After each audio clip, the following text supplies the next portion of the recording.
Well, hello, Casper. Hey, Christian. Welcome to my car. Thank you. Nice car you have. Yes, well, thank you. It's clean as ever. Well, Casper, I know you from before. You have worked at Grundfos. But tell me, or tell us, what do you do now? Yeah, that's correct. I worked for Grundfos for some time, and now I work at a digital agency called Digitas LBI, which is a mix of a European agency called Lost Boys International and a US agency called Digitas that merged. So I work as a strategist there. So I help our clients with digital strategy in general. So figuring out all these new technologies, new consumer behaviors, how do we adapt to that? How do we create a new strategy around that and ensure we are still relevant tomorrow. Okay. Well, I invited you to my car here because, as you know, I do short interviews with interesting people I meet, people who are experts in their area, and I definitely see you as a digital expert. That's no question about it. My follow-up question then is, when you look at, since you come from Grundfos before, when you look at it from a Grundfos perspective, this whole continuous movement and change around digital and social, what would you do? You have your finger on some things that you see here and now is something that we in Grundfos should be better at capturing as an opportunity? Right. I think that's a couple of things. I think one of them is obviously this whole move towards enabling people to become digital and socially savvy. We see that especially in the B2B space, a lot of companies are realizing that, well, maybe our best assets when we talk about marketing, communication, sales for that matter, is not on normal tactics and mechanics, but more our employees, right? Okay. Especially in the B2B context where you have complex solutions, where trust is a huge factor in during the purchase decision. Really getting people, whether that's sellers or sales reps or experts in front of a customer, is paramount in to do that. And we see that companies are realizing that you can do that on social as well. So it doesn't have to be offline, it's as much as important to do online. Yeah, it's not only online and only offline. It's definitely a mix, and it's something that can be used online to continuously further develop the relation with the customer. So I mean, obviously, as most things, this one started in the US as well, and a good indicator of companies moving in this direction is, of course, software providers begin to launch solutions. And I would say we've seen really great results from across the board, from the likes of Eaton, which is, I would say, somewhat similar as a manufacturing company with Grundfos. We see it across the technology sector, IBM, Dell, Intel, etc. doing it. We see it even in more like government institutions are doing it as well. What's the typical use cases? Is it purely because I don't see sales as being the hardcore use case. Well, if you had an e-commerce engine, maybe that would be a sales KPI. But what are the use cases, or what could you see from Grundfos' perspective? Right. I mean, it depends on how you view sales, right? If sales is about being a utility to your client, right, helping them solve their business challenge, then it is about sales, right? But a typical use case, I would say, is the people, companies start with, branding, communication, spreading the word about, maybe the CSR initiatives that they do.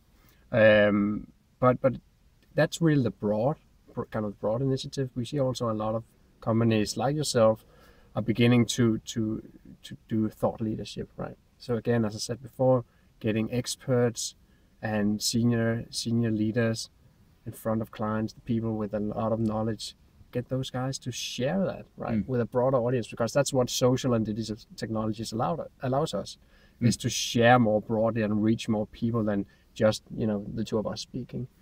So that's the typical use case. I would say sales. I mean, there's a bank in Denmark that does something around social selling with huge success. And yeah, I mean, recruitment, right?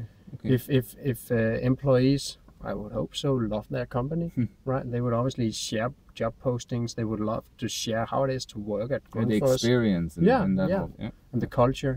So it's I mean, it goes across the whole organization, really. So I think that's definitely one thing that we see, especially in B2B, but obviously this, applies to every kind of organization, whether you're B2C or B2B, because it's, it's about human interaction, and people buy from people.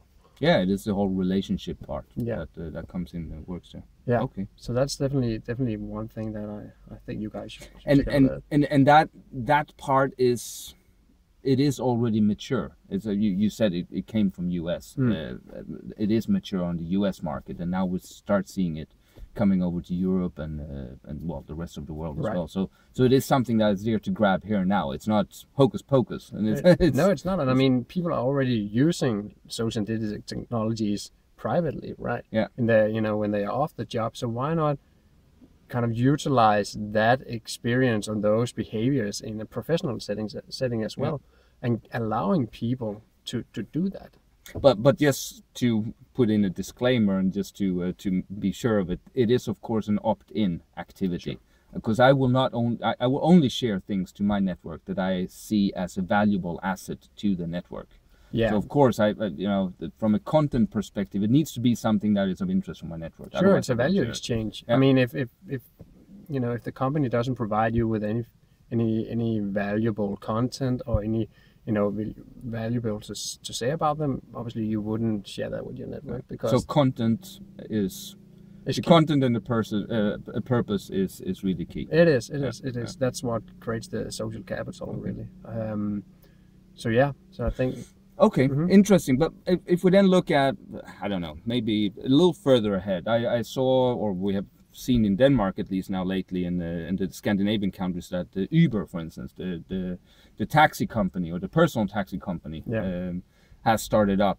There are some things within that with the crowd economy and etc. Is that an area where we see things happening as well? I mean, it's interesting. Obviously, a lot of people already know about Uber and Airbnb as being the primary kind of symbols of this new collaborative economy. Yeah. And they also, received a ton of funding.